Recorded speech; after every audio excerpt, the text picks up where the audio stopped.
Hello বন্ধুরা, good morning. কেমন আছো তোমরা? আমি কিন্তু খুব ভালো আছি। আজকে আরও একটা নতুন দিন, একটা সুন্দর সকাল নিয়ে তোমাদের জন্য চলে এসেছি। আজকে যেহেতু সোমবার, আজকে কার্তিক পুজোর দিন, তো সেই জন্য আজ আমি আসলাম শিব মন্দিরে পুজো দিতে। তো আজকের এই বিশেষ দিনে দেখো শিব মন্দিরে বাবার কাছে চলে এসেছি। তো এখানে তো শুধু শিব ঠাকুর নয়, এই মন্দিরটাতে আরও অনেক রকম ঠাকুরের মূর্তি আছে। তোমরা এর আগে যারা আমার ভিডিও দেখেছো তারা অবশ্যই দেখেছো নিশ্চয়ই এই মন্দির বা এই ঠাকুরগুলো। তো এই দেখো শিব ঠাকুর। এখানে যখন আমি আসলাম, এসে দেখলাম যে মন্দিরের পরিষ্কার পরিচ্ছন্নের কাজ চলছে। আমি একটু বেশি সকালেই চলে গেছিলাম আজকে। তো শিব ঠাকুরকে এখনও স্নান করাননি ওনারা। তো আমাকেই বললেন যে আজকে একটু ঘি মাখিয়ে ভালো করে স্নান করিয়ে দিতে। যেভাবে বললেন আমি সেভাবেই আর কি করবো। আমি যেহেতু আগে কখনো এভাবে শিব মন্দিরের ঠাকুরকে ফার্স্টেই মন্দির এখনও সবে মাত্র খুলেছে, আর ঠাকুরকে কোনো রকম কিছু করেননি ওরা, এরকম কখনো করিনি।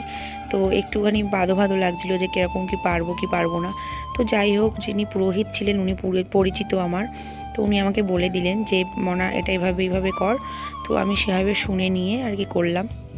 যেহেতু শেষ সোমবার, তো শেষ সোমবারে মন্দিরে ভোগ হয়, কোনো সময় লুচি ভোগ, অন্নভোগ এইসব হয়।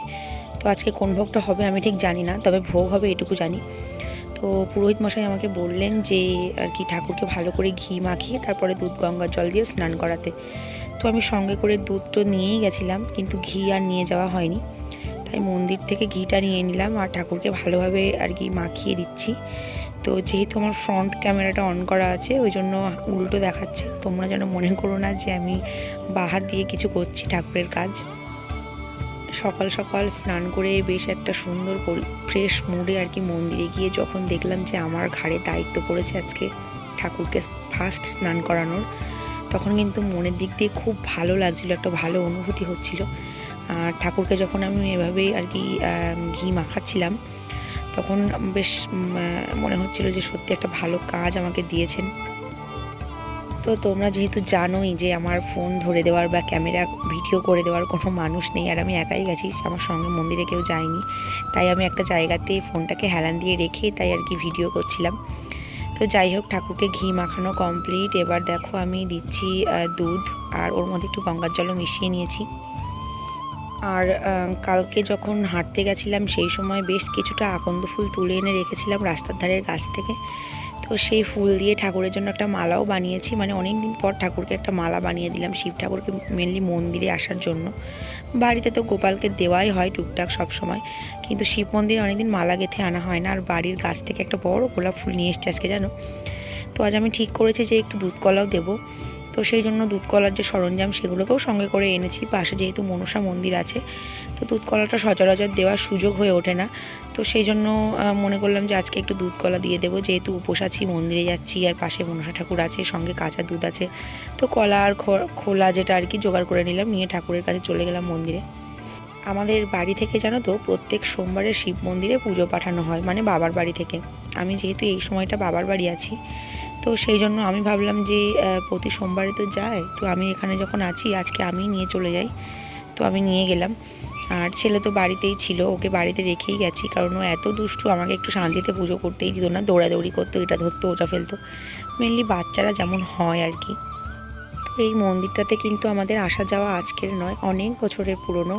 তো তখন আর কি মন্দিরটা এত বড় করে ছিল না, এখন যেমনটা আছে এতগুলো ঠাকুরও এখানে ছিল না। ওই ছোট করে গাছের নিচে একটা মন্দির ছিল। তো তারপরে আস্তে আস্তে করে সব রকম মন্দির এখানে হয়েছে, যেমন ধরো শিব মন্দির, কালী মন্দির, তার সঙ্গে বড় ঠাকুরের মন্দির আছে, পাশে একটা সর্বজনীন মন্দির আছে, যেখানে রথ হয়, বিপত্তারিণী পুজো হয়, জগদ্ধাত্রী পুজো হয়, দুর্গা পুজো হয়, কুচকাচ সব পুজোই সেখানে হয়। তারপরে আর একটা আছে যেখানে জগন্নাথ বলরাম সুভদ্রাকে রাখা আছে, আর একটা আছে যেখানে রাখাল গোপালকে রাখা আছে, আর একটা আছে যেখানে মনসা ঠাকুর। এরকম আরও অনেক অনেক মন্দির আছে আশপাশে এই মন্দিরটাকে কেন্দ্র করে। তো একদিনকে তোমাদের পুরো মন্দিরটা পুরো ভিডিও করে পুরো মন্দিরটা ঘুরিয়ে তোমাদেরকে একদিন দেখাবো। আজকে আর সেটা সম্ভব হলো না, অন্য একদিন পুরো মন্দিরটাকে তোমাদের দেখাবো। দেখো আমি যেভাবে পারি আর কি আমার মতন করে ঠাকুরকে যতটুকু করার ছিল করা কমপ্লিট। তো জানি না শিব ঠাকুর কতটা প্রসন্ন হয়েছেন আমার ডাকে, তবে যেন প্রসন্ন হন, সকলকে ভালো রাখুক ঠাকুর, সবাই সুস্থ থাকো, ভালো থাকো, এই কামনাই করি ঈশ্বরের কাছে। তো আমার পুজো এখানে করা কমপ্লিট। এবার আমি যাব হচ্ছে মনসা মন্দিরে দুধ কলা দিতে। এখানে খুব একটা কিছু আহামরি কাজ ছিল না, কিন্তু আমি যেহেতু কখনো এভাবে করিনি ওখানে ডাইরেক্ট, তো সেই জন্য একটু বাধো বাধো লাগছিলো যে কীরকম পারবো বা হবে কি হবে না। তো যাই হোক পেরেছি, অসুবিধা কিছু হয়নি। ঠাকুরকে ভালোভাবে স্নান করিয়ে আর কি দুধ গঙ্গা জল দিয়ে ভালো করে স্নান করিয়ে মুছিয়ে টুছিয়ে ঠাকুরকে খেতে দিয়ে ফুল বেলপাতা দিয়ে অর্পণ করে ভালো করেই পুজো করতে পেরেছি। সত্যি কথা বলতে মনের দিক দিয়ে এতটা ফ্রেশ লাগছিল না, সকাল সকাল মানে এরকম একটা দায়িত্ব পাবো মন্দিরে গিয়ে, সত্যিই খুব ভালো লাগছিল আজকে। মনে হচ্ছিলো প্রত্যেকটা দিন সকালবেলা যদি এইভাবে কাজ করে উঠতে পারতাম, মানে এমন একটা ভালো কাজ, তাহলে সারা দিনটাই ভালো যেত। তো এই দেখো ঠাকুরকে এখানে মালা পরিয়েছিলাম, যে মালাটা বাড়ি থেকে গেঁথে এনেছিলাম সেটা, আর তার সঙ্গে যে গোলাপ ফুলটা এনেছি দেখো সেটাও পরিয়েছি। তো প্রথম যখন এসে দেখলাম গায়ে কোনো ফুল নেই, ঠাকুরের কোনো কিচ্ছু দেওয়া নেই, পুরো একটা মানে শুধু লিঙ্গটা রাখা আছে, কেমন একটা লাগছিল দেখতে, কিন্তু এখন যেন বেশ সুন্দর লাগছে মূর্তিটাকে দেখতে। তো ইনি হলেন মন্দিরের নন্দী মহারাজ, এই মন্দিরের। তো চলে এসেছি নন্দী মহারাজের কাছে, ওনাকেও একটু দুধ গঙ্গা জল দিয়ে স্নান করিয়ে মালা পরিয়ে পুজো দিয়ে নিলাম। এবার যাচ্ছি দেখো মনসা মন্দিরের দিকে। তো এই হচ্ছে মনসা মন্দির। এখনও বললাম না তোমাদেরকে যে আজকে মন্দিরটা ভালোভাবে পরিষ্কার করে এখন ওনারা খুলে উঠতে পারেননি। তো আমি দুধ কলা দিতে গেছি বলে মন্দিরটাকে মুছে দিয়েছে, কিন্তু এখনও খোলা টোলা সেভাবে রাখিনি। আমি আজকে ফার্স্ট দেবো ঠাকুরকে। তো মনসা ঠাকুরটা কিন্তু এখানকার অনেক বড়, বেশ ভালো রকম বড় একটা মূর্তি আছে। মানে ফোনে তোমাদের কতটা দেখাতে পারছি জানি না, বা কতটা বুঝতে পারছো জানি না, কিন্তু মূর্তিটা কিন্তু অনেক বড়।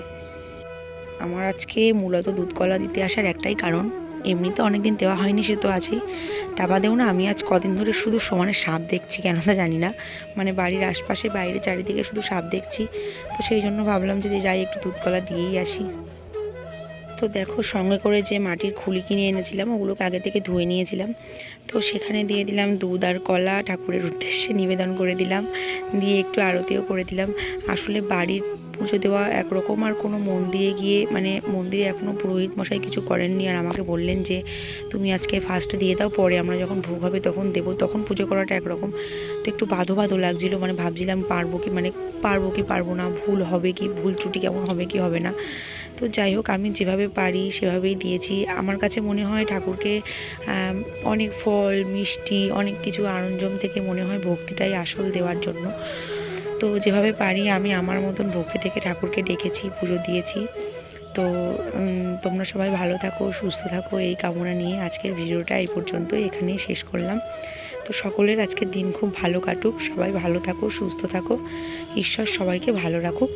রাধে রাধে।